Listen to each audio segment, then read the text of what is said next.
So where are you seeing, sort of the scenarios out there? Is it new construction as in freehold? Is it condo markets not closing? Because we were speaking with our in-house, we were speaking with Sean, and he is finding that financing new builds that are closing right now, they're not appraising. So a lot of the buyers out there are having issues closing on these properties, and they're having to go and get B lenders and sometimes C lenders just to be able to get the money to close, to then potentially put it on the market and sell it. Where are you seeing some of these issues? The biggest issue that I'm seeing are the people that went and purchased, bought a very big ticket property and didn't sell their big ticket property.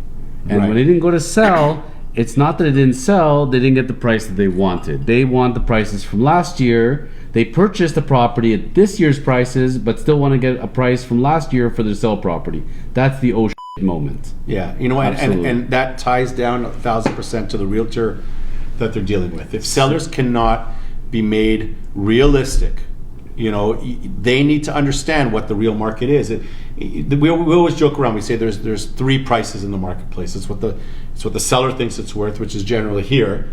It's what we as realtors think it's worth, and then it's what the public thinks it's worth. We're normally pretty close to what the price is a whole other story nowadays. But the sellers need to be realistic, so that if they're buying this big ticket purchase, they need to know really what their place is worth. It's not worth January, February numbers from 2022. But also, when you have a $500,000, $700,000 condo in a very popular building, let's say in downtown Toronto, it's going to move, right?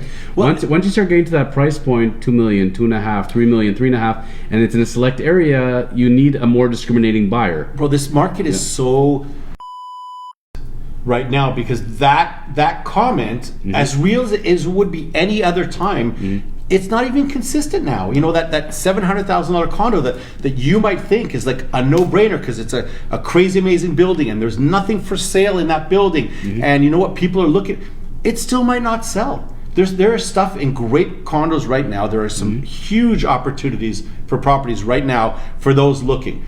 If I had the same pool of people looking for I want this building or this building or this building. In all those buildings that they did their research, they know what was best for them, they were very specific. Those buildings have properties sitting right now, right? So as good as things are, there's no guarantee that any of that stuff is going to sell.